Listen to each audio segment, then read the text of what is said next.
Биздин жашыл парктар боюнча, бакчалар боюнча демилге көтөрүп өткөнкү жаңы жылга чейинки сессияда бир маселе көтөрүп чыккан. Экология маселесинде бизде бактар ооруп атат, кыйылып атат, азайып атат, абанын кирдилиги адамдарга зыян тийип атат. Бунун кесепети кийин канча жылдан кийин кандай оорулар пайда болот деп бир добуштан депутаттар колдоп, ошо демилгенин негизинде жумушчу топ түздүк. Ошо бүгүн эртең менен жумушчу топ биринчи отурумубузду кылып чогулуп, ошонун жумуш топтун төрагасы мени шайлашты.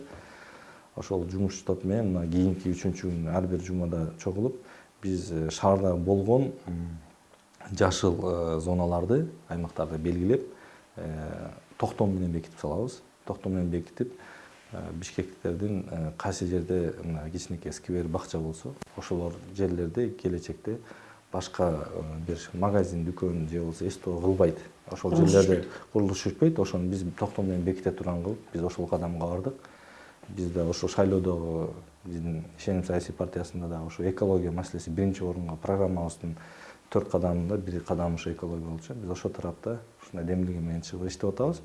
Аны башка деле саясий партиялардын өкүлдөрү да колдоп, алардын да программаларында бар экология. Баягы шайлоо учурунда саясий партия болуп позициялар бөлүнгөнү менен бул жерде 6 саясий партиянын өкүлдөрү бир муштум болуп эле шаардын көйгөйү оп-окшош бир эле баарыбыздын ою жүгүртүүбүз деле максатыбыз деле бир деп ошол экология маселесин азыркы учурда көтөрүп, мисалы эртең ошо турак жай маселелери боюнча туруктуу комиссиясы эртең отуруму бар.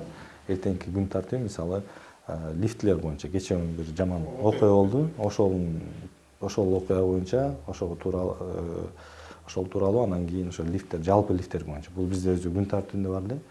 Анан шаардын борбордогу күйүүчү май саткан АЗСтер боюнча биз сыртка чыгаруу боюнча процесс бар. Ошо эки көйгөйлүү маселени эртең карайбыз.